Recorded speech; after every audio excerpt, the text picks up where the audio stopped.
Mas, o Miguel, você falou assim, pô, lá atrás, pô, foi um começo, foi difícil, né? Hoje você colhe muito prestígio, assim. Como que foi esse começo? Você estava lá na Ilha do Governador? Eu morava na ilha e, obviamente, tinha que ser o médico, o engenheiro, enfim. Mas eu tive uma grande sorte. Eu tive uma mãe sartreana, uma mãe que era professora de literatura, muito à frente do seu tempo, casada com uma família. Meu pai era mais caretão e a família do meu pai muito careta, mas minha mãe era muito assim à frente do tempo. E minha mãe, a gente não ganhava brinquedo, a gente ganhava livro. Nossa. Então isso fez toda a diferença, obviamente. Era livro, tinha que se ler, ler, ler, ler. E eu cresci vendo os meus pais lendo. Então a criança copia. Tanto eu quanto os meus irmãos, todo mundo lia, sempre leu muito. Depois eu queria ser ator, aí o negócio ficou estranho. E aí ele falou, não, não, isso não é profissão que se deva seguir, isso não é uma profissão. Mas a minha avó, olha que coisa engraçada, que você vê como o mundo mudou. A minha avó, que era uma pessoa que mal sabia, acho que não fez nem o primário, o- não tinha nem o primário, mas ela entendia a necessidade da criança ter uma vida cultural. Então, não tinha nós éramos 15 netos. Então, imagine, você não dava para levar tudo, né? Então, no aniversário, ela levava a gente ao teatro. Era um presente de aniversário. Caramba. E quando eu fiz 8 anos, eu vim com essa blusa hoje até porque eu lembrei disso. Tinha umas roupinhas que a gente usava na época que combinava a camisa com o Um short. conjuntinho, Era né? tipo um conjuntinho que os meninos usavam, assim, era o cabelo Príncipe Danilo, né? Fazia um tupete e com gomalina.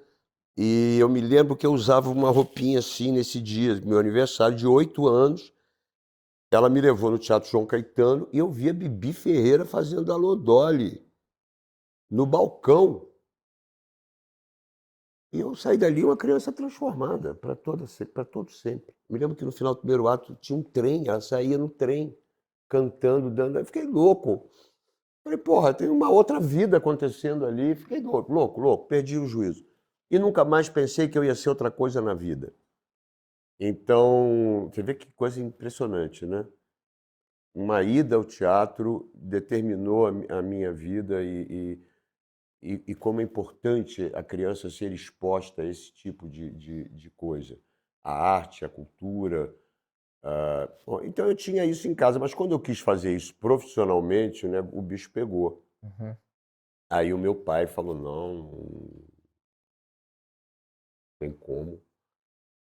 E eu queria fazer o tablado, porque eu sabia que era Maria Clara Machado, que era a grande escola de teatro no Rio. Mas era pago, o tablado tinha uma mensalidade. E ele falou, "Não." Eu aí, coitado do meu pai, eu falei, eu sempre fui muito fraco em matemática, nunca tive uma mente muito exata, e eu pedia dinheiro para aula particular, estudava com os amigos, e com o dinheiro da aula particular eu comecei a pagar o tablado. Só que teve uma festa de fim de ano e saiu no jornal a montagem. Ah, E eu lá, todo bonitão. E aí ele viu. Aí o bicho pegou. Mas aí eu falei, olha, não adianta, é isso que eu quero fazer da minha vida. E a minha mãe morreu muito jovem, ela morreu com 50 e poucos anos. Ela não chegou a me ver fazendo sucesso. Coitada, e ela estava tão angustiada que antes de morrer ela chamou meu irmão e falou, me promete que você não vai deixar seu irmão passar fome. Olha olha só, isso. cara. Puxa vida. Estavas errada, mamãe. Tava errado, cara. Mas era uma coisa assim, né, que era uma. Você vê, até a minha. Eu ainda não cheguei. Eu cheguei a pegar ensaio de censura, eu cheguei a pegar tudo isso. Ainda não cheguei a. Eu não tive carteira.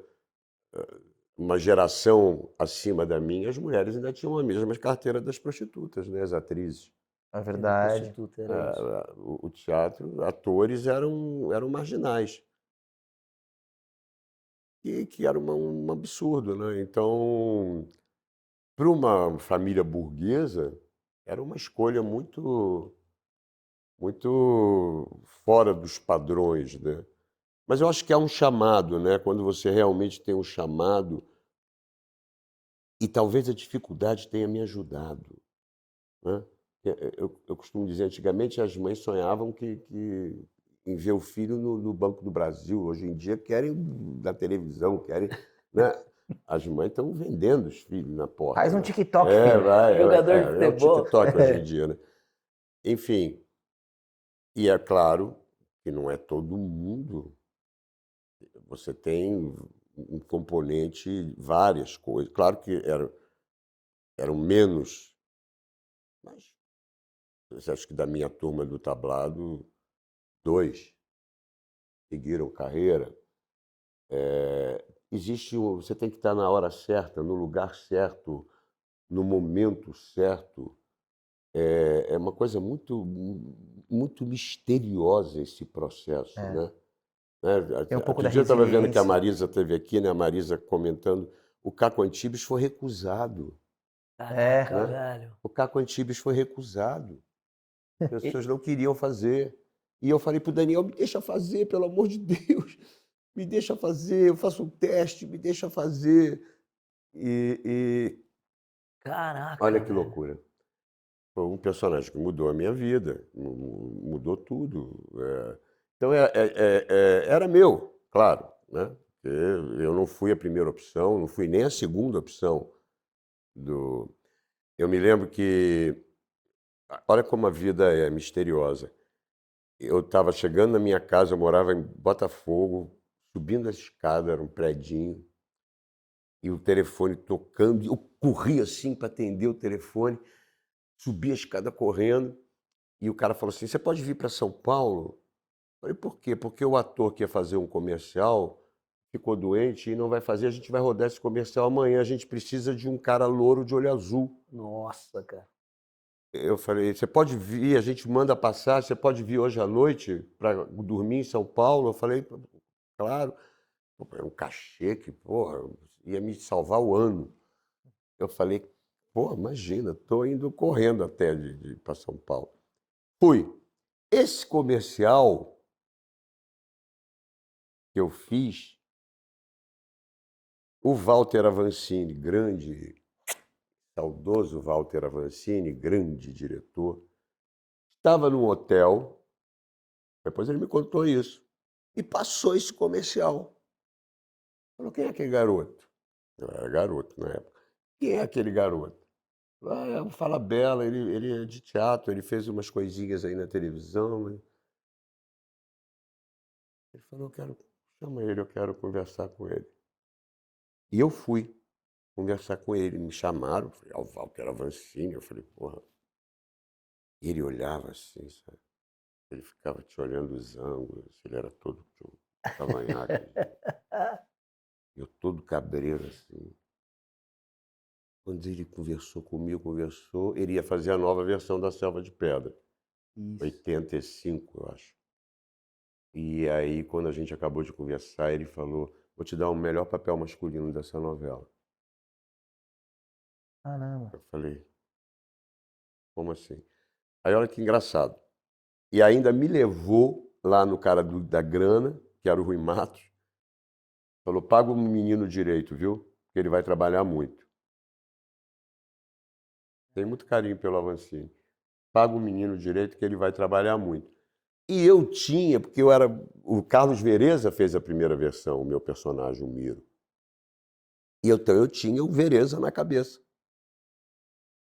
Que fisicamente tinha nada a ver comigo, era outra pegada, né? E ele queria não, porque eu era, né, sou até hoje muito carioca, muito... Ele queria um malandro carioca.